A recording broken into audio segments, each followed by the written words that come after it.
There will come a moment when you finally admit it to yourself, not in shame, not in fear, but with a clarity that cuts like cold iron. I cannot go on like this. Maybe it hits you in the silence after another failed relationship, or in the brutal stillness of a sleepless night. Maybe it arrives after chasing pleasures that numbed you but never healed you. You look in the mirror and realize you are not lost, you have simply strayed too far from what you were always meant to be. This is not weakness, this is a turning point. Rule 1, you are not broken, you are undisciplined. The Stoic truth about self-reclamation. The Stoics never believed you were broken, they believed you were untrained. What modern psychology might call a disorganized attachment style or trauma response, Marcus Aurelius would have called the result of letting externals govern the inner citadel. This first rule, you're not broken, you're undisciplined, and that changes everything. In Meditations, Marcus Aurelius wrote, "You have power over your mind, not outside events. Realize this and you will find strength." The first brutal truth is this: if you don't reclaim your mind, your life will belong to every fleeting thought, every unresolved wound, every person who knows how to manipulate your emotions. Modern self-help may tell you to love yourself. Stoicism says, train yourself. There is no shortcut, no hack. No trending dopamine detox reel will replace the ancient truth. You must rule your mind or it will rule you. Let's draw a clear parallel between Stoicism and what modern psychology calls emotional regulation. Epictetus taught that suffering doesn't come from the thing itself, but from our interpretation of the thing. That's the same core insight behind cognitive behavioral therapy, CBT. You feel anxious not because your partner texted you late, but because your interpretation of that delay is they must not care about me. That interpretation is untrained. It stems from unexamined beliefs. Now picture this, you're sitting in traffic, someone cuts you off and you erupt in rage. You believe it's their fault, but Stoicism cuts deeper.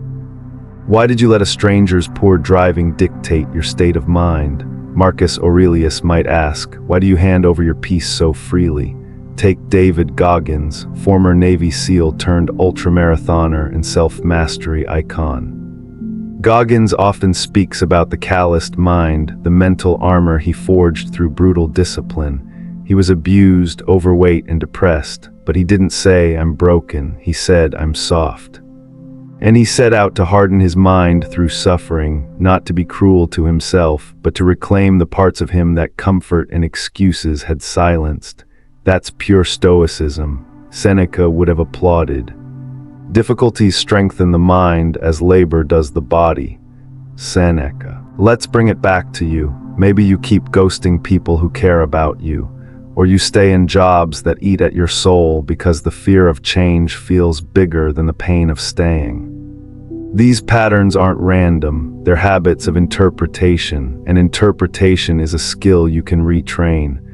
Start with the simple. When you feel triggered, pause, ask, is this under my control? If not, release it. If yes, own it completely.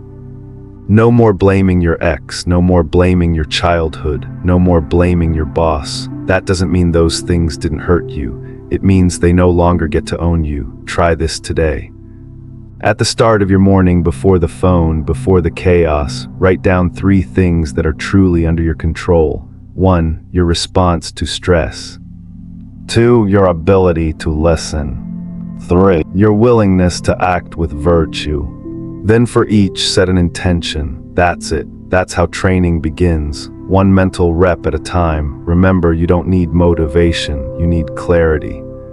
And Stoicism offers that in brutal, beautiful form. This first rule demands courage. The courage to stop calling yourself broken and start seeing yourself as untrained but trainable.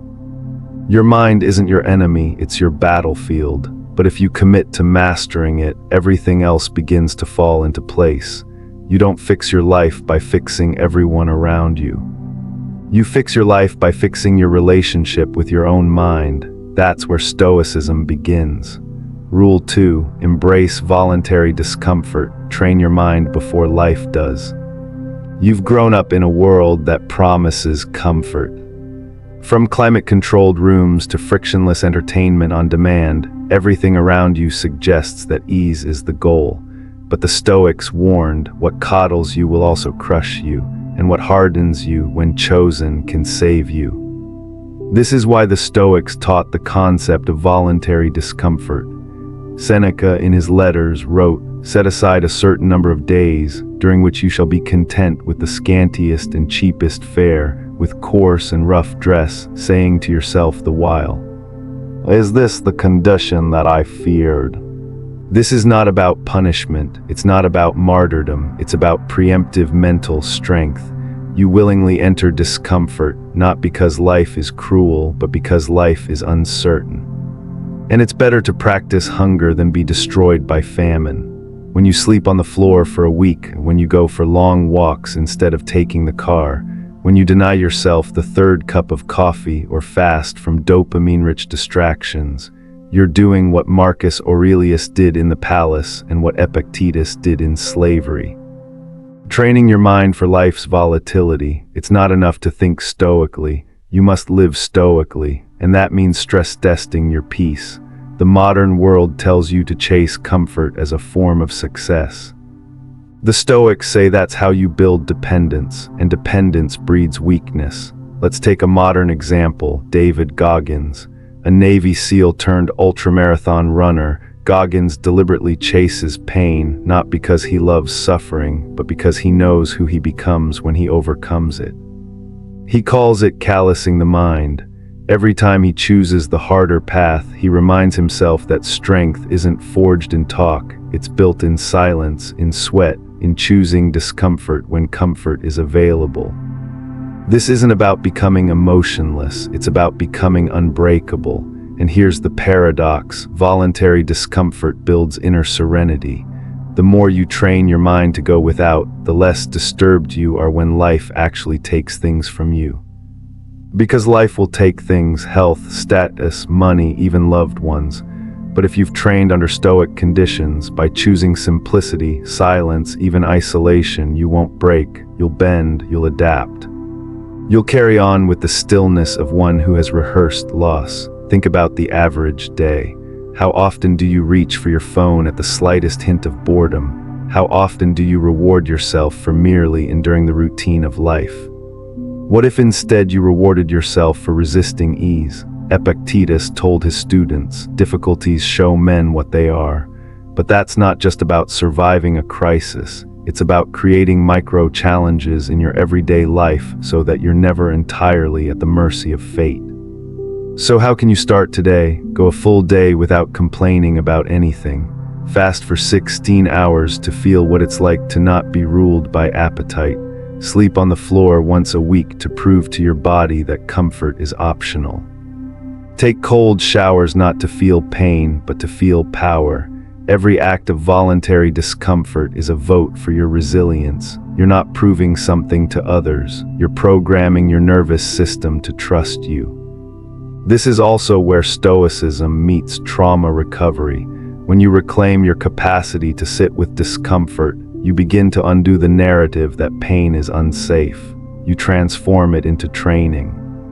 You stop running from life and begin standing inside it. And make no mistake, this is not an easy path. That's the point. If it were easy, it wouldn't forge anything worth keeping. To reclaim your life, you must unlearn what the world taught you about ease. You must remind yourself, the mind, like the body, grows only under pressure. Seneca didn't write from an ivory tower. He had power, yes, but he lived under the rule of a mad emperor and still trained himself to let go of everything. Epictetus was born into chains, but discovered freedom by mastering his own mind. Marcus Aurelius ruled the Roman Empire but wrote to himself as if every day were his last. So what's your excuse? Reclaiming your life means confronting the illusion of safety. Voluntary discomfort is not suffering, it is sovereignty. By choosing to endure now, you build the strength to carry others later. And in doing so, you shift from being a victim of life to a craftsman of character. Rule 3. Own your inner narrator, the voice that builds or breaks you. You wake up late. You check your phone and see 3 missed calls, a passive-aggressive text, and an email that feels like an accusation. Now pause, not your body, but your mind. What's the first voice that speaks? Is it panicked, defensive, angry? Or is it calm, rational, even forgiving? That voice is your narrator, and it shapes not just your day, but your life. The Stoics understood that external chaos was inevitable, but they also knew that internal order was a choice. Epictetus put it simply, it's not things themselves that disturb us, but our opinions about them. This isn't just philosophy, it's cognitive science. Your experience of reality isn't just made of events, it's made of interpretations. And the mind, left untrained, will narrate your life from the perspective of fear, ego, and injury. Let's say someone insults you at work. The untrained narrator might scream, "They're out to get me. I'm being disrespected again. I'll never win." But the Stoic trained narrator observes without attachment. Interesting, that's their opinion. I remain unaffected unless I choose to adopt it. Now let's go deeper. Why does this matter? Because every emotion you feel is filtered through language. And the language you habitually use becomes the software of your soul. Marcus Aurelius, the most powerful man of his time, still wrote to himself in his journal, not in declarations of victory, but in corrections of perspective. He wrote, "You have power over your mind, not outside events. Realize this and you will find strength." Think about that. The Emperor of Rome needed to remind himself that control lies not in armies or conquests, but in the inner monologue. Let's bring in a modern voice, Brené Brown, a researcher of vulnerability and shame. She teaches that we must own the story we tell ourselves. When something goes wrong, our first instinct is to construct a narrative. The problem. Most of these narratives are incomplete and based on fear. Brown urges people to pause and ask, what's the story I'm making up right now? That pause alone can interrupt a spiral of anxiety or anger and return you to choice. The Stoics were saying this 2,000 years ago. They just used different terms. They called it assent. You don't control the first impression, what the Stoics called fantasia, but you do control whether you assent to it, in plain English. You don't control your first thought, but you control the second. Let's be honest, your narrator didn't develop overnight. It was shaped by parents, school, trauma, victories, betrayals. But here's the truth the Stoics want you to grasp. You're not stuck with it, you can rewire the voice, but first you must become aware of it. Here are 3 Stoic exercises to master your inner narrator. 1. Journaling without filter. Write down your raw reactions to events, then ask, is this true? Is this useful? Is this kind? You'll begin to see your automatic storylines and challenge them. 2. Practicing premeditatio malorum. Before big events, visualize what could go wrong, but in a calm, detached way. This trains your narrator to anticipate calmly, not catastrophize. 3. Stoic rephrasing. When something bad happens, restate it like a Stoic. I was betrayed becomes I learned the value of trust more deeply. I failed becomes I discovered a method that doesn't work. Language isn't denial, it's framing. The power isn't in pretending nothing happened. The power is in choosing what it means. You see, life is neutral, but your narration is. And that's a gift. If you speak to yourself with clarity and compassion, even in loss, you carry yourself with inner coherence. If you speak to yourself with anger and assumption, you become a slave to your worst thoughts. There's an old Zen saying, don't believe everything you think. The Stoics would agree, just add, especially the first thought that comes during stress. Remember, the voice in your head is either a tyrant or a guide. And like any ruler, its rule can be questioned, retrained, and refined. Rule 4, get brutally clear about what you control and what you don't. Imagine standing in the middle of a storm. The winds howl, people are shouting, expectations crash into you like waves. You didn't choose the storm, but you do choose what you hold on to. And if you're clinging to things you can't control, you're going to be torn apart. This is the Stoic core. This is ground zero of all self-discipline. Some things are in our control and some things are not. Epictetus and Kyridian. That sounds simple, almost too simple, but if you truly understood it, not just with your head but with your habits, you would stop wasting your life trying to rewrite the sky.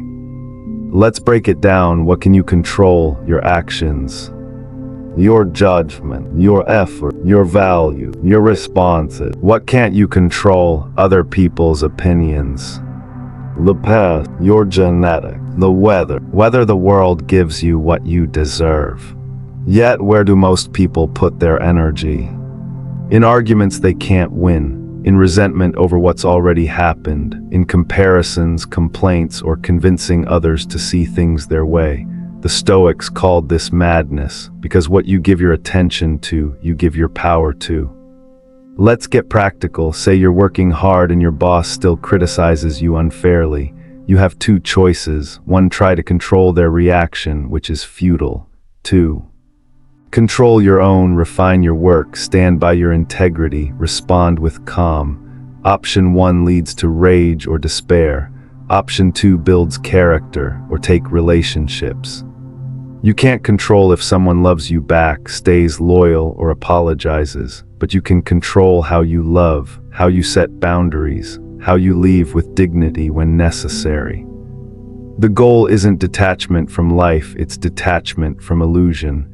And the biggest illusion is this, that your peace depends on other people behaving the way you want. Let's take a lesson from Viktor Frankl, a Holocaust survivor and psychiatrist. He lost everything, his family, his freedom, his future. But in the concentration camp, he realized the one thing the Nazis couldn't take, the last of human freedoms, to choose one's attitude in any given set of circumstances. That's Stoicism in action. That's the difference between victimhood and moral authority. Frankl didn't deny suffering, but he refused to let his captors determine the meaning of his life. He created meaning from the one thing he still owned. His will, and so can you, but it takes clarity, brutal clarity. The Stoics didn't say you shouldn't care. They said, don't confuse influence with control. You can influence your team, your kids, your culture, but you can't control them. So act with excellence and release the outcome. Seneca said it well, he is most powerful who has power over himself. That kind of power doesn't come from controlling more, it comes from needing less. Here's an exercise, draw a circle. Inside it, write everything you can control. Outside it, write everything that's been draining you. Now commit to this, no emotional energy wasted outside the circle. Simple, yes. Easy, never. Necessary, absolutely. The modern world screams for you to obsess over likes, views, rankings, news, outrage. But the Stoic says, return to the circle. What's in your control? Your work, your values, your effort today, the rest. Let it go, not because it doesn't matter, but because your peace matters more. You can't fix the world before you fix your reactions. You can't command outcomes, but you can command your conduct, and that's enough. In fact, it's everything. Rule 5, choose voluntary discomfort. Strength is built, not given. We live in a world obsessed with comfort. Heated seats, fast food, same-day delivery. Everything screams, make life easier. But comfort, unchecked, becomes a trap. And the Stoics knew this thousands of years ago. They taught something radical: seek discomfort on purpose, choose hardship before it chooses you. Seneca put it bluntly, set aside a certain number of days during which you shall be content with the scantiest and cheapest fare, with coarse and rough dress, saying to yourself all the while, is this the condition that I feared? Why would anyone do this? Because controlled suffering teaches controlled strength. When you strip away comforts voluntarily, you build something unshakable, resilience. And when life inevitably takes something from you, you're not caught off guard, you're trained for it. Let's make this real. You could start by taking cold showers, not to punish yourself, but to remind yourself that your will can override your instinct for warmth.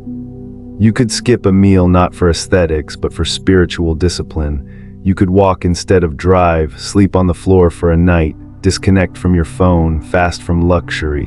Why? Because what you don't need can no longer control you. Because if you can be content with less, then no one can ever truly make you poor. This is how ancient warriors trained, not just in battle, but in mind.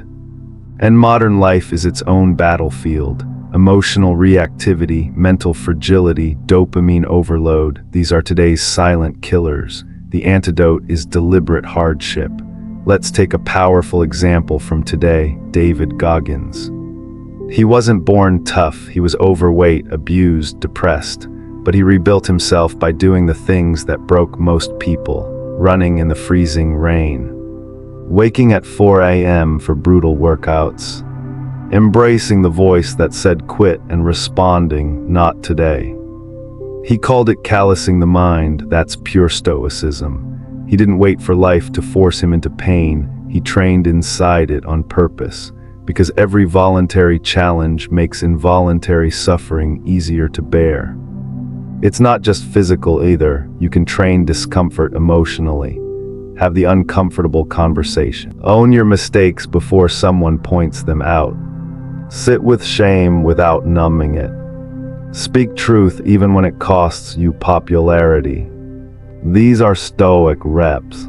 Each one forges mental armor. The goal isn't masochism, it's mastery. Seneca again, it is not the man who has too little, but the man who craves more, that is poor. And craving more comes from never proving to yourself that you can do with less. Look around. Most people are ruled by their need for comfort. They chase security, applause, validation. They avoid anything that stings, but you're different. You can walk into the cold, you can eat simply, you can detach from likes and luxury. Why? Because you've tasted discipline, and that taste is freedom. The Stoics weren't cold-hearted, they were cold-trained. They practiced hunger so they wouldn't be broken by scarcity. They practiced simplicity so they wouldn't be owned by luxury. They practiced silence so they wouldn't be addicted to praise. And you can too. Here's a challenge for the week. Pick one comfort you rely on: your morning coffee, your scroll before bed, your hot shower, and remove it. Watch how your mind resists, then override it. That's a rep, and you're one rep closer to becoming mentally unbreakable. Rule 6. Cut the noise, withdraw into yourself before the world drowns you. We live in the noisiest era of human history. Every second, notifications beg for attention. Every minute, opinions flood your feed. Every hour, someone tries to sell you something, an idea, an identity, a distraction. Amid this chaos, it's easy to lose yourself, to become a reflection of what's loudest, not what's truest. That's why the Stoics warned us, guard your inner citadel. That's your true home, the quiet space where your values, thoughts, and clarity live. And the deeper you go into it, the less the world can shake you. Marcus Aurelius, perhaps the most burdened man on earth, a Roman emperor during war, plague, betrayal, wrote these words in his private journal.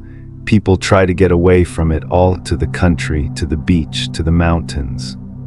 You always wish you could too, but you can get away from it anytime you like, by going within. This wasn't escapism, it was discipline. He knew that to remain calm in chaos, one must return inward, repeatedly. Let's be honest.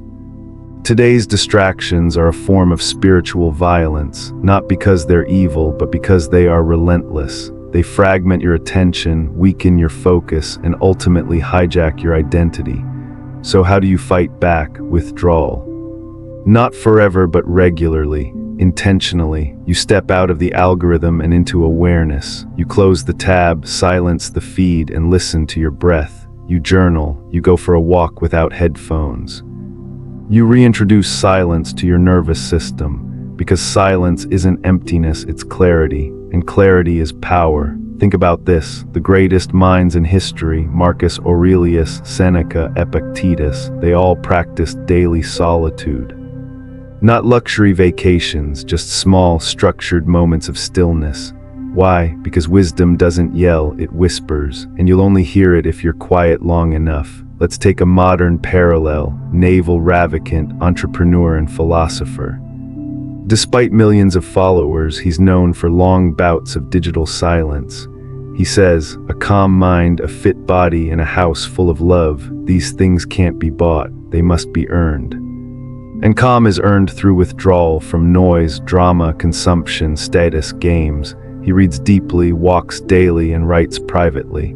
That's Stoicism reborn in Silicon Valley. Here's the truth: you don't need to delete everything. You just need to protect space, space to think, space to remember who you are when no one's watching. Try this: set a boundary, 1 hour a day offline, non-negotiable. Create a sacred space. A room, a corner, even a seat where no scrolling happens. Start a thought audit journal. What thoughts are yours and which ones are borrowed from TikTok trends, peer pressure, or media panic? The goal isn't to reject the world. It's to recenter yourself so you can enter the world stronger, not scattered. And when you do this regularly, something beautiful happens. The drama fades, the urgency slows, the opinions lose their grip. Why? Because you've stopped outsourcing your identity. The Stoics called it ataraxia, tranquility of mind, not apathy, not detachment, but a deep, anchored calm that allows you to respond instead of react. Here's the Stoic paradox. The more time you spend alone in truth, the more powerfully you show up in public. You become the person others turn to, not because you're loud, but because you're rooted. Rule 7. Turn pain into fuel, endure first, transform later. Pain isn't optional in life, but suffering, that's where choice begins. The Stoics were never in denial about pain. They were soldiers, slaves, exiles, emperors, men who faced real brutality, not theoretical hardship. And yet they held this radical belief: pain is useful, not enjoyable, not easy, but useful. If and only if you decide to alchemize it. Marcus Aurelius said, "The impediment to action advances action. What stands in the way becomes the way." This isn't motivational fluff, it's strategy. The obstacle becomes the path, not because it's pleasant, but because it's rich with information. Let's be blunt, most people today run from discomfort. We escape through dopamine, binging, scrolling, blaming, numbing. But what we're actually running from is growth, because growth never comes in comfort. It's forged in stress, carved in pain, revealed in fire. Think of a muscle: it must first break, literally tear microscopically, before it grows back stronger. The same is true of your mindset, your character, your discipline. Seneca reminds us, difficulties strengthen the mind as labor does the body. But here's where the Stoic twist kicks in. They didn't just endure pain, they used it. They reflected on it. They asked, what did this teach me about my limits? What illusion did this shatter? What strength was hidden behind this suffering? Now, let's pull this into modern life. Look at David Goggins, a living embodiment of this rule. He was abused, depressed, overweight, broke. At his lowest, he cleaned cockroaches out of restaurant kitchens. But then he flipped a mental switch. He stopped asking, why me? And started asking, what can I build with this pain? Goggins turned trauma into toughness. He embraced discomfort like a training partner, ran 100-mile races on broken feet. Wrote a book titled Can't Hurt Me because that's what Stoicism taught him. Pain isn't a dead end, it's raw material. Here's a truth we avoid: you will be hurt, betrayed, rejected, misunderstood. That's life. The only real question is, what will you do with that pain? Will it make you bitter or better? Will it turn you inward or upward? Will it break you or build you? Stoicism doesn't ask you to fake positivity. It asks you to sit with discomfort long enough to find clarity, to write in your journal while the tears fall, to run toward resistance instead of hiding from it. Here's a tool the Stoics used. Premeditatio malorum, the premeditation of adversity. They imagined the worst-case scenarios, not to scare themselves, but to rehearse endurance, so that when suffering showed up, it wasn't an ambush, it was familiar terrain. You can do the same: visualize the hard path, but also visualize you walking it. Not falling, not fleeing, but rising, bleeding maybe, but never broken. Pain will visit you, that's guaranteed, but victimhood, that's optional. What's not optional if you want to live free is the decision to stop running and start reshaping. To say, this may have hurt me, but it will not define me. I'll use it, I'll grow through it, I'll become unbreakable because of it. Rule 8, kill the ego before it kills you. Humility is power. If pain is the forge that builds character, ego is the fire that burns it down. To the Stoics, nothing was more dangerous than a man intoxicated by his own image. You could be strong, wise, even noble, but the moment ego took over, all that would collapse under its own weight. Seneca warned, you must become your own worst critic, not your biggest fan. Because ego doesn't just blind you, it replaces truth with fantasy. It convinces you that you've already arrived, that you're above correction, that you're owed something just because you've suffered, achieved, or been praised. But here's the Stoic secret: ego is loud, wisdom is quiet. The strongest men don't need to proclaim it, they just live it. Let's take a lesson from General Dwight D. Eisenhower, one of the most powerful military leaders in history. When the time came to launch D-Day, the largest amphibious invasion ever attempted, he carried with him a handwritten note taking full blame in case the mission failed.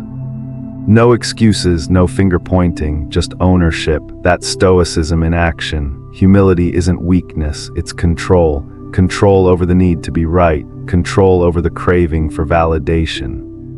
Control over the urge to inflate your own importance. The Stoics practiced something radical, self-deconstruction. They interrogated their own motives. They questioned praise. They reminded themselves constantly that they were mortal, fallible, and replaceable. Epictetus said, "If anyone tells you that a certain person speaks ill of you, do not make excuses about what is said of you, but answer, 'He was ignorant of my other faults, else he would not have mentioned these alone.'" It's both savage and freeing. When you don't depend on reputation, you can't be manipulated by it. So why is this rule so crucial today? Because we live in a culture that feeds the ego like a starving beast. Social media rewards posturing. Self-love often morphs into self-obsession. Likes become currency. And when your self-worth is tied to digital applause, your mind becomes fragile. The Stoic solution: detach your identity from outcome. Here's how: journal your flaws with the same energy you highlight your strengths. Surround yourself with people who challenge you, not just cheer for you. Study those greater than you, not to worship them, but to humble yourself. Speak less. Listen more. The less you need to appear powerful, the more you become it. Ego says, "I know." Stoicism says, "Let me learn." Ego says, "They should respect me." Stoicism says, "Let me earn it." Ego says, "I've already changed." Stoicism says, "Keep working." Let's look at Kobe Bryant, the Black Mamba. Despite being one of the greatest basketball players of all time, he approached every practice like a student, not a star. He was relentless in studying film, in learning from others, even from rookies. He let his humility fuel his growth, not his hype. That's what Rule 8 demands: kill the version of you that thinks it knows it all, so the version that actually grows can survive. Rule 9, ask, don't command. Lead with questions, not control. A man who commands out of fear may win obedience. But a man who asks the right question wins hearts, minds, and eventually loyalty. This is where Stoicism diverges sharply from many modern models of power. While some chase dominance through control and intimidation, the Stoic wields influence through subtlety, dialogue, and curiosity. Epictetus reminded his students, "You were given 2 ears and 1 mouth, use them in that proportion." Powerful words, but even more powerful in practice. Why does this matter today? Because most people try to win through argument. They try to change others by talking at them, not with them. And in doing so, they lose respect, trust, and authority. The Stoic approach: guide without resistance, influence without force. Let's look at Socrates, the original master of Stoic questioning, even though technically a pre-Stoic. He didn't preach, he didn't yell, he asked and asked and asked until his opponent either realized the truth or their argument collapsed under its own contradictions.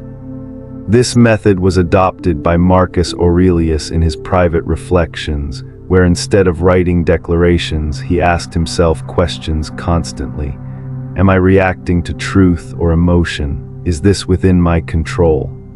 Will this matter tomorrow? In doing so, he trained himself not to force outcomes, but to guide himself and others toward insight. Now let's make it practical. Imagine a heated disagreement in your workplace.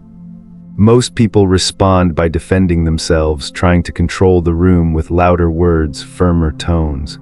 But what if instead you paused and asked, what outcome are we both trying to reach here? How would I feel in their position? Is this disagreement about principles or about pride? These questions disarm tension. They create mental space. They show others that you're not trying to dominate them, you're trying to understand and move forward with them. One of the clearest modern examples of this Stoic principle at play was in Nelson Mandela's leadership style. After being released from prison, instead of retaliating or asserting control, he sat down with his former enemies. He asked questions, he listened, he sought to understand before being understood, and that gave him the moral authority to lead an entire nation toward reconciliation. This doesn't mean the Stoic never gives commands or asserts himself. But when he does, it's never impulsive, never reactive. It's intentional and it's rooted in listening first. Questions are the gateway to invisible power. They reveal what's hidden. They give others dignity. They force you to reflect before reacting. They let you win without war. Here's a short Stoic practice. Next time you feel the urge to correct, direct, or argue, pause. Ask a clarifying question. Watch how the dynamic shifts. It's the difference between pushing someone into agreement and leading them to discover it themselves. The first creates resistance. The second builds influence. Rule 10, detach from the outcome, stay loyal to the effort. There's a subtle kind of suffering that almost no one talks about, but it governs so many of our choices. It's the agony of being addicted to outcomes. You pour your heart into a project, a relationship, a plan. And when it doesn't go your way, you fall apart. You question your worth, your talent, your effort. You think, what was the point? The Stoics had a clear answer. The point is not to win. The point is to do your duty.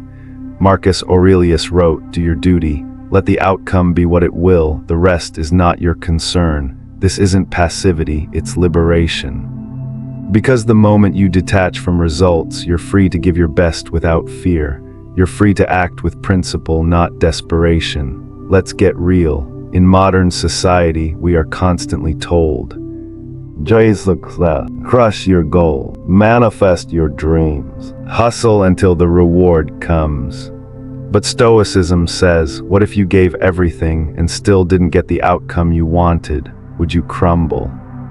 Or would you stand firm, knowing you did the right thing regardless? This is what Epictetus meant when he said, make the best use of what is in your power and take the rest as it happens.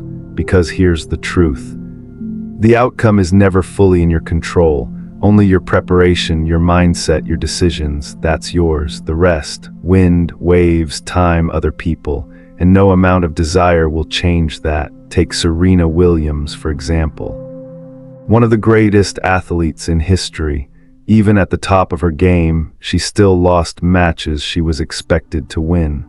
But what made her a Stoic competitor was her refusal to let loss define her identity. She focused on effort, discipline, routine, not just trophies. And in doing so, she played freely, fearlessly, often better than those who were fixated on the finish line. This mindset is rare because it requires emotional courage. Most people live in constant inner turmoil. They do kind things to be liked. They work hard to be recognized. They share content to go viral. When none of those outcomes arrive, their confidence crashes. But the Stoic has a different metric for success. Not, did it work out, but did I show up with excellence? Did I stay true to my values? Let's apply this in a daily situation. Suppose you give a presentation at work. You prepare, you rehearse, you deliver it with clarity, but your boss seems unimpressed. The client doesn't bite, the deal falls through. Most people spiral, I failed, I'm not good enough. Why did I even try? But the Stoic mindset says, Was I fully present? Did I give my best? Did I do what was right, even when the reward wasn't guaranteed? If the answer is yes, then you win. Not because you got what you wanted, but because you stayed loyal to your character, not your craving. Stoicism isn't about indifference, it's about discipline. And the hardest discipline of all, letting go of what you can't control, even when you deeply care about it. That's what makes detachment a superpower.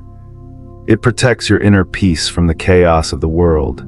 It lets you try boldly, love deeply, and lead fearlessly without being broken by disappointment. Reclaiming your life doesn't begin with changing the world. It begins by reclaiming your mind. The 10 brutal Stoic rules we've explored aren't just ancient wisdom, they're a modern challenge. They call you to step out of passive living and into deliberate ownership of your thoughts, actions, and time. As Marcus Aurelius reminded himself daily, you have power over your mind, not outside events. Realize this and you will find strength. So ask yourself, which rule speaks most directly to your current struggle? Which mindset, if practiced daily, would transform your life over time? You don't need to master all 10 overnight, just start with one. Live it for a week, not just in thought, but in practice. Because theory without action is just self-help noise, and the Stoics were never about noise, they were about change. If this video gave you even one moment of clarity, one insight worth carrying, hit the like button so more people can find it. Comment below and let me know, which rule will you live out first? Your story might be the spark someone else needs today. And if you want to keep walking this path of inner power and calm, subscribe to Unshakable Calm, because reclaiming your life is not a one-time event. It's a daily practice, a Stoic one.